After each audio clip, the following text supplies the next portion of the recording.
Assalamualaikum warahmatullahi wabarakatuh. Halo, apa kabar semuanya? Ketemu lagi barengan gue Andri Turis, sepower apa cocok saling pasti bakal bereaksi video yang amazing.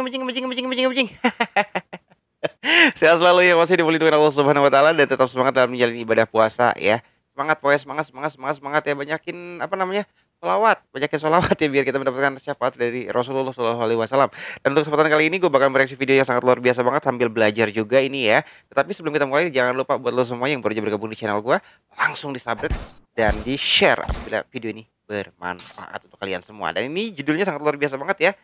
Kita sedang membahas yang namanya tentang kerajaan-kerajaan ya, kerajaan-kerajaan. Oke, ya ini ada kerajaan Perlak ya, yang diserang oleh kerajaan Sriwijaya. Ini dari channel Berbagi Info. Masya Allah, ini nggak akan pernah ada habisnya deh ya. Benar, kalau kita berbicara tentang masalah yang namanya Aceh yang ada di ujung Sumatera, walaupun kecil tapi kerajaannya banyak banget dan banyak yang nyerang dari zaman dahulu juga. Ternyata dari zaman dahulu banyak yang nyerang, tetapi nggak akan pernah bisa dan nggak akan pernah apa namanya nggak akan pernah lolos, ya kan? Udah kita mulai aja, kita reaction bareng-bareng aja, kita mulai 1, 2, dan 3. Nih. Sahabat Berbagi Info, Kerajaan Sriwijaya merasa iri terhadap pemakmuran Masya Kerajaan Allah. Perlak, sehingga Kerajaan Sriwijaya mengirim utusannya ke negeri Perlak Masya agar Allah. negeri Perlak tunduk di bawah kaki Kerajaan Sriwijaya. Kerajaan Sriwijaya merasa iri dengan kemakmuran Kerajaan Perlak dan akhirnya mengutus dan mengirim utusan Kerajaan Sriwijaya ke Kerajaan Perlak. Iri. Sahabat tahu apa balasan dari Raja Perlak? Jangan kemana, tetap bersama kami menyikapi tabir sejarah. Masya Allah. Ya Rasulullah,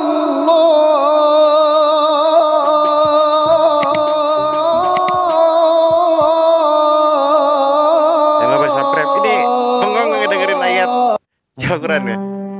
Masya Allah.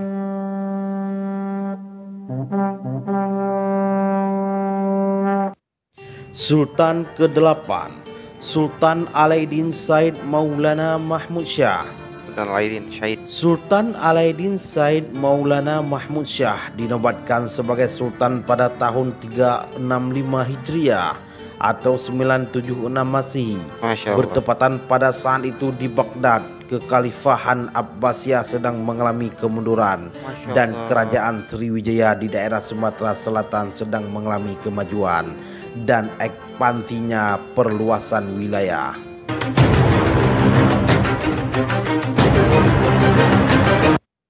Sriwijaya adalah kerajaan Buddha yang terbesar dan termasyhur di Sumatera Selatan. Kerajaan ini berkuasa antara tahun 683 sampai 1377 di daerah aliran Sungai Musi atau Palembang. Pada tahun 684 Sriwijaya telah menaklukkan kerajaan-kerajaan Melayu. Pada tahun 686 menaklukkan kerajaan Bangka.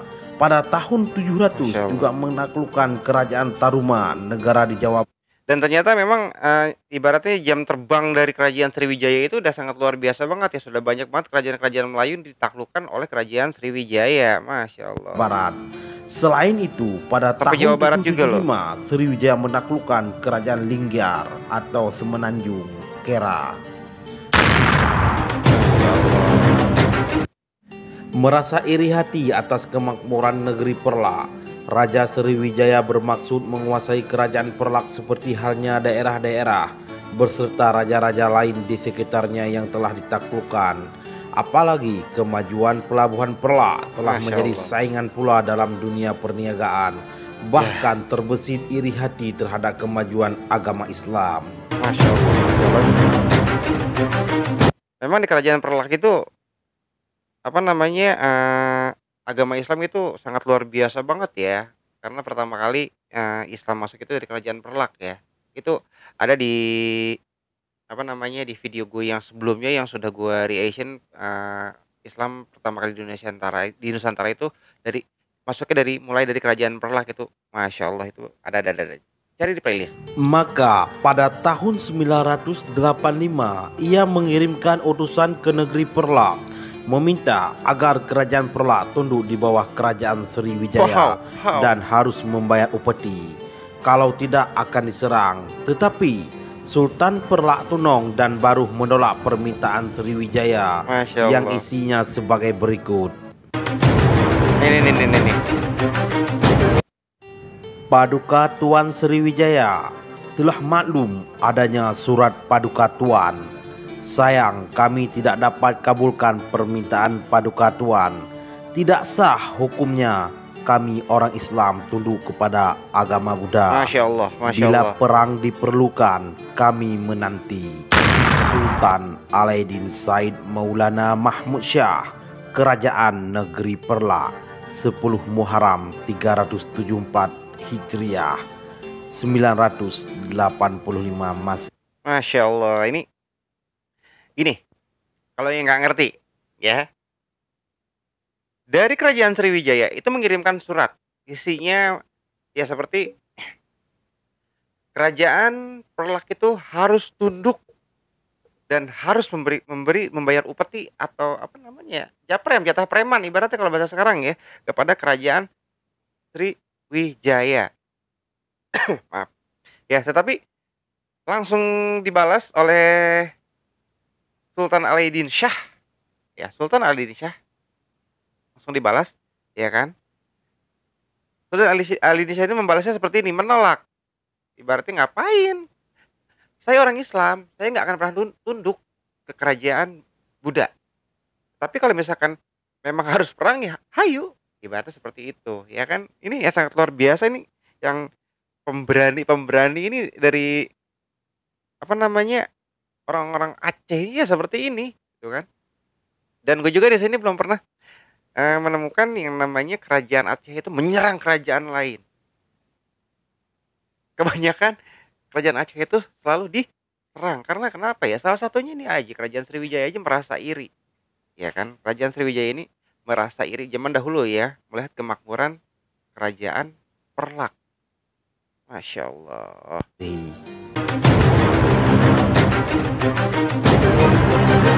Sesampainya utusan tersebut ke negeri Palembang, dipersembahkan surat dari Sultan Negeri Perlak. Selesai dibacanya, alangkah murkanya Raja Sriwijaya atas penolakan sekaligus tantangan tersebut. Sedangkan kerajaan Islam lainnya telah habis ditaklukannya, hanya tinggal negeri Perlak saja. Negeri Perlak. Pada tahun 375 Hijriah atau 986 Masehi, kerajaan Sriwijaya menyerang kerajaan Islam Perlak. Dalam perperangan tersebut, Sultan Alaeddin Maulana Mahmud Shah wafat pada hari Ahad akhir bulan Dzulhijjah 377 Hijriah atau 988 Masehi. Setelah berperang melawan tentara Sriwijaya selama 2 tahun. Dengan meninggalnya Sultan Mahmud Shah, maka pemerintahan dan pertahanan kerajaan Perlak seluruhnya dikuasai oleh Sultan Makdum Alaeddin Malik Ibrahim Shah Johan Berdaulat. Dalam tempo 3 tahun perperangan telah berjalan, daerah pantai Perlak telah dikuasai oleh Sriwijaya. Masya Allah. Sahabat berbagi info, sejak permulaan pecah perang, rakyat Perlak telah mengambil sikap. Anak-anak serta wanita dan harta benda telah dipindahkan ke daerah-daerah pedalaman yang jauh dari daerah pertempuran, seperti Semanah, Penarun, dan lain-lain. Masya Allah. Dan ini bentar ya. Dan ketika kerajaan Sriwijaya menyerang kerajaan Islam Perlak, dan akhirnya Sultan Alaeddin Shah itu terbunuh di hari Ahad. Dan singkat cerita digantikan oleh siapa tadi, ini sambil gue mencatat juga ya, oleh Sultan Makdum ya, karena selama perang selama 3 tahun. Masya Allah. Perlak gigih sekali mempertahankan negerinya. Mereka beranggapan bila gugur maka dinilai syahid di jalan Allah ya. Sehingga mereka tidak takut dan bosan untuk berperang mempertahankan tanah kelahiran, meskipun harus melakukan gerilya untuk beberapa tahun lamanya. Masya Allah, Masya Allah. Luar biasa ini. Pada tahun 379 Hijriah atau 990 Masehi, Kerajaan Sriwijaya diserang oleh Dharmawangsa, Raja Mataram. Selain itu, Sriwijaya juga diserang oleh Kerajaan Kola dari India Selatan. Masya Allah. Berhubung suasana Kerajaan Sriwijaya dalam keadaan terjepit, terpaksa pada tahun tersebut tentara Sriwijaya menghentikan penyerangan terhadap negeri Perlak dan kembali ke daerahnya. Sahabat berbagi info, setelah perang usai, sebagian dari penduduk Perlak yang mengungsi ke daerah-daerah pedalaman kembali pulang ke kampung halamannya masing-masing setelah bergerilya selama kurang lebih 4 tahun, sedangkan sebagian lagi tidak kembali ke Perlak. Mereka menetap di tempat-tempat yang telah mereka buka sebagai perkampungan baru seperti Sarah Raja, Sarah Gala, Serba Jadi Lukup, Blang Kejeren, Tunggulun Tamiang, Salasari, dan lain-lain. Setelah itu, negeri Perlak berangsur-angsur pulih kembali dan makmur di bawah pemerintahan Sultan Ibrahim Shah. Ibrahim Shah.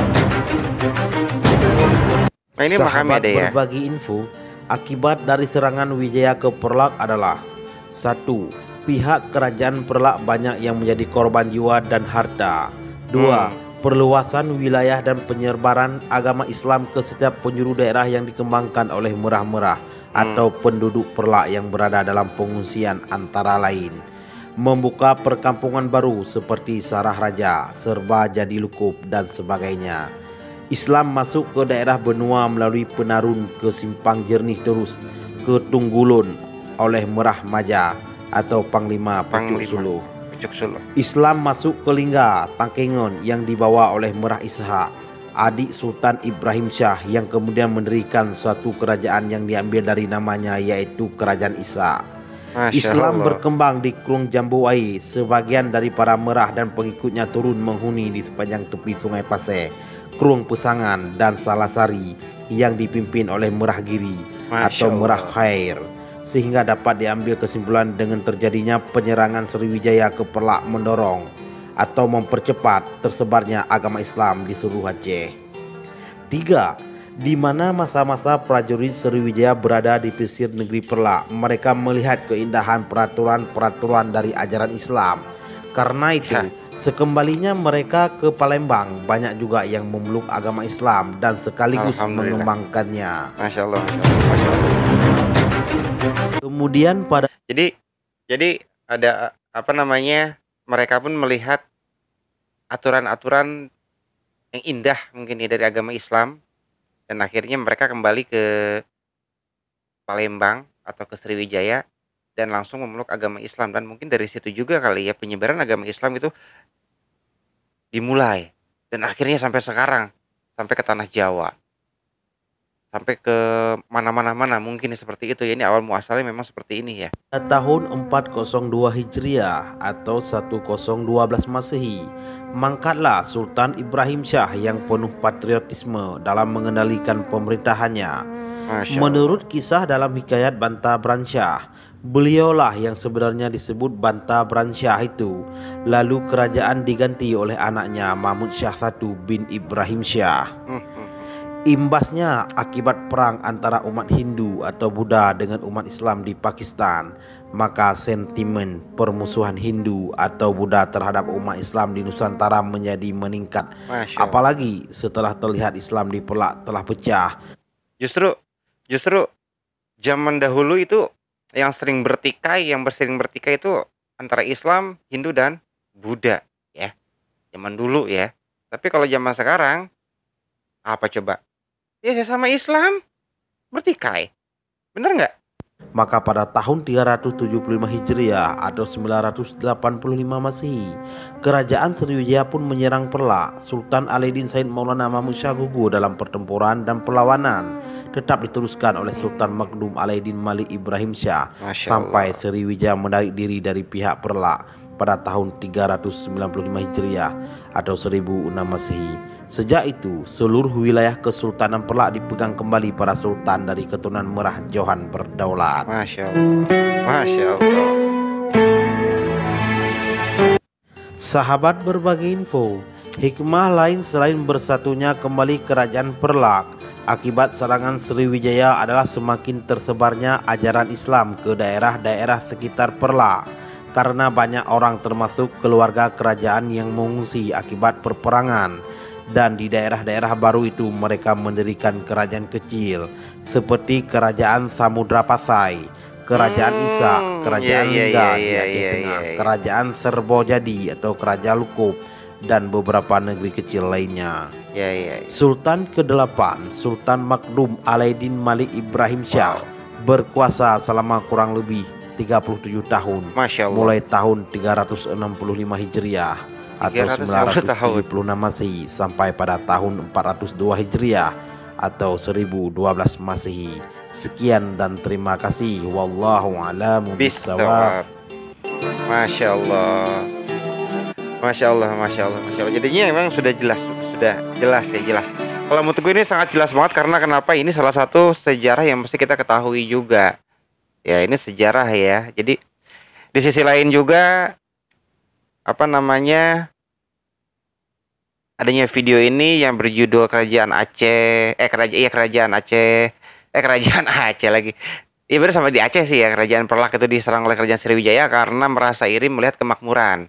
Ya, tetapi disisipkan secara perlahan, sedikit demi sedikit ya, bukan secara perlahan juga, dan sedikit demi sedikit bagaimana Islam berkembang. Ya, artinya kita sebagai umat Islam juga kita harus menjaga keimanan, ya, amal kita, gitu kan.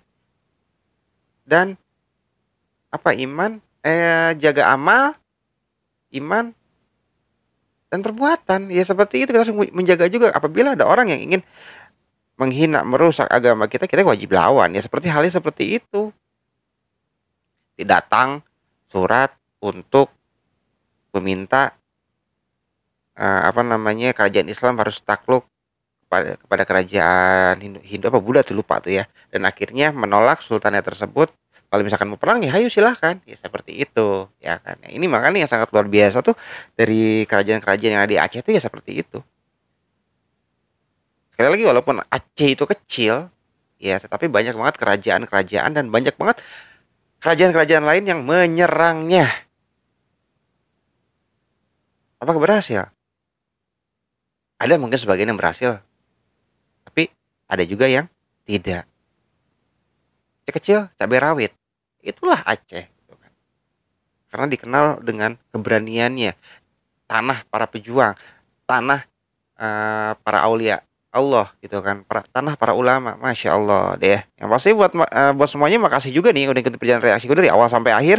Dan buat kamu semua sekali lagi yang baru aja bergabung di channel gue, jangan lupa langsung disabret dan di share bila video ini bermanfaat untuk kalian semua, karena ini adalah salah satu info yang harus kita kembangkan dan harus kita sebarkan agar masyarakat Indonesia mengetahui sejarah Aceh yang sesungguhnya seperti ini. Jangan cuma menghujat tanpa mengetahui Aceh itu tersebut. Oke, gue Andi Turis, pamit rumah kalian semua. Assalamualaikum warahmatullahi wabarakatuh. See you next time and bye bye. I love you all.